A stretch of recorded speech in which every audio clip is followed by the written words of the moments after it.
Okay, so let's talk about something I see all the time. Businesses are doing all the things in digital marketing, right? You're posting, you're running ads, you're sending out emails, but when you look at the results, it feels like you're just spinning your wheels. A lot of motion, but not a lot of movement. Well, in this explainer, we're going to build the blueprint to turn that chaos into actual conversions. So let's just ask the question straight up. Does your digital marketing feel more like chaos than a clear path to conversion? If you're kind of nodding your head right now, trust me, you are not alone.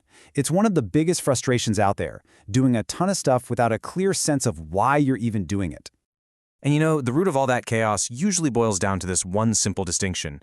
We get so wrapped up in the tactics, the how, like let's run a social media campaign or let's optimize this web page, that we completely forget about the strategy, which is the why. Think of it this way. Strategy is the blueprint for a house. Tactics are the hammers and nails. You need both, for sure, but you absolutely cannot build a solid house with just a pile of tools and no plan. So what even is a strategy? Well, the easiest way to think about it is as the ultimate antidote to all that marketing chaos we've been talking about. It's the framework that makes sure every single thing you do has a real purpose behind it.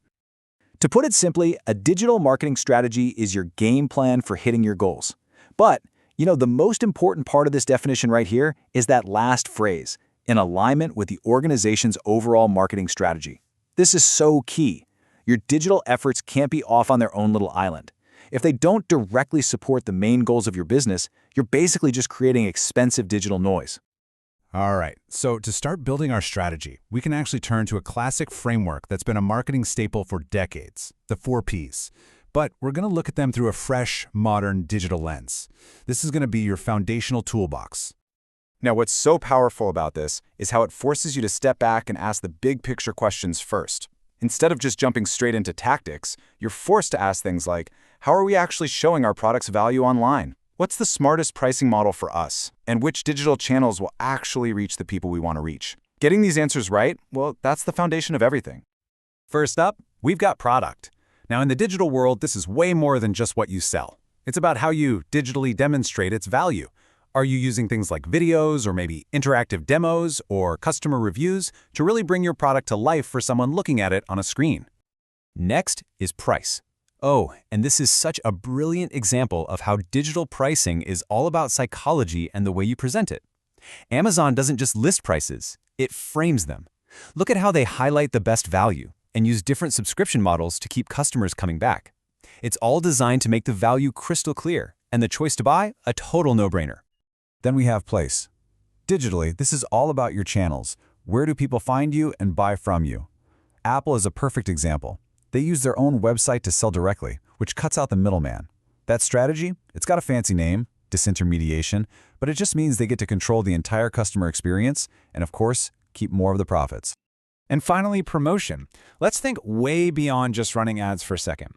A really core strategic move is to invest in creating evergreen content.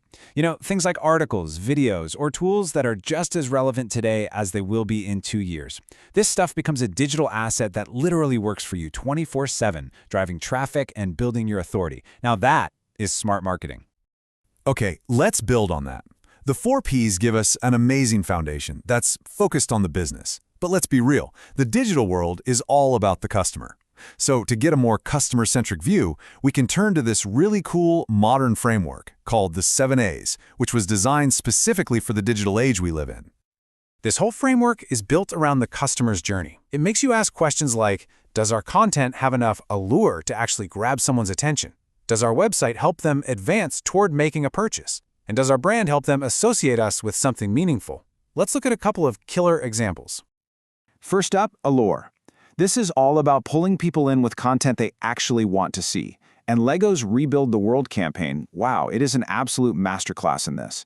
They aren't just selling you little plastic bricks. They're selling creativity, they're selling possibility, and this idea of a better world. That creates an emotional connection that's just so much more powerful than a simple ad. Next up, we have advance.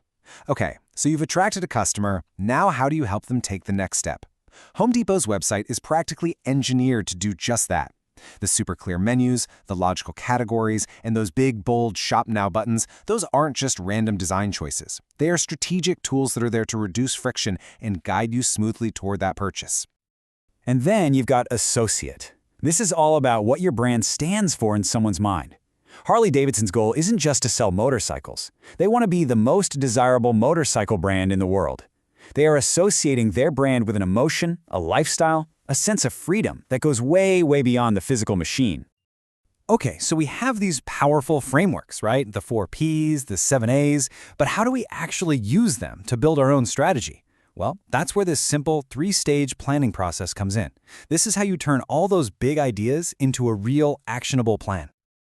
So let's just break it down into a simple 3-stage journey. First, you start at the 30,000-foot view with an overview, really grounding yourself in your company's mission. Then you zoom way in with the analysis to get a clear picture of exactly where you are right now. And finally, you create your roadmap for the future with the implementation plan. Now, a super important tool in that second stage is the digital SWOT analysis. This helps you get a really clear, honest look at your situation. What are your digital strengths? Maybe a great team or a strong brand. Where are you weak? Is your tech a little outdated? What opportunities are out there, like a new social platform you could jump on? And what threats do you need to watch out for, like new privacy laws? Answering these questions is so critical because it grounds your entire plan in reality. And you know, this really gets to the heart of it all. Strategy isn't about doing more things. It's about doing the right things. It's about focus.